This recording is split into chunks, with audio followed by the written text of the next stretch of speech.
Kamu tahu nggak sih, ada arwah dari pelakor yang gentayangan karena belum dapat maaf dari orang-orang yang dia sakitin. Wah, seru nih cerita-cerita pelakor. Gimana? Ceritain dong. Jadi, dulu di tahun 1940, di Balikpapan ada seorang perempuan bernama Mariati.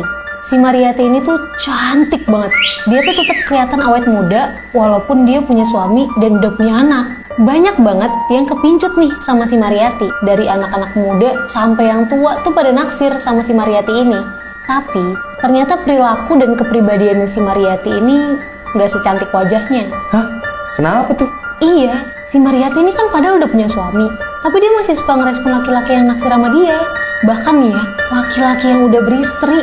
Hal ini nih ngebuat perempuan-perempuan yang ada di sekitar sana tuh iri, bahkan sampai benci sama si Mariati karena udah ngerusak hubungan dan rumah tangganya. Beberapa tahun berjalan, si Mariati ini kan makin tua nih. Nah, dia tuh khawatir kalau kecantikan ini bakal pudar ditelan usia.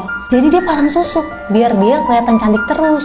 Tapi, namanya takdir itu kan semua di tangan yang maha kuasa ya. Di tahun 1970, si Mariati ini jatuh sakit. Dia didiagnosa terkena kanker.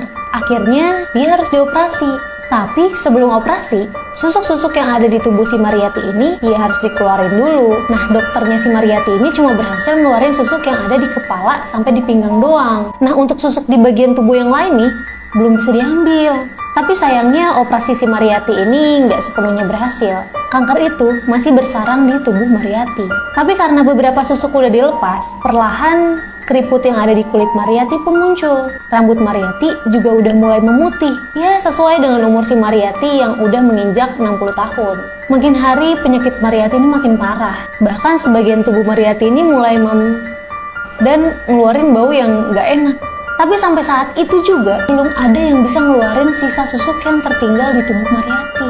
Nah, pas dia udah kayak gini nih, baru si Mariati ngerasa nyesel sama apa yang dia lakuin dulu. Dia pengen banget minta maaf ke perempuan-perempuan yang udah dia sakitin.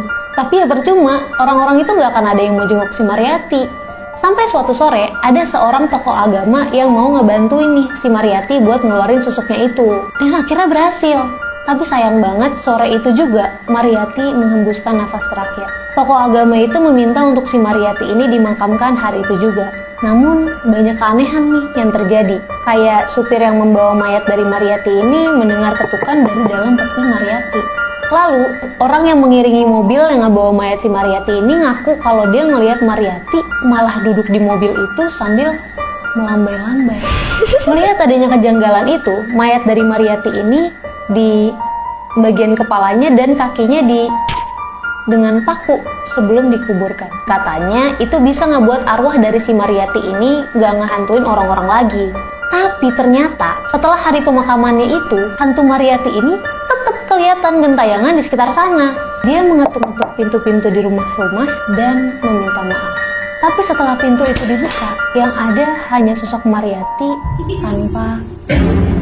Kasian juga ya si Mariati, tapi ya salah dia juga sih.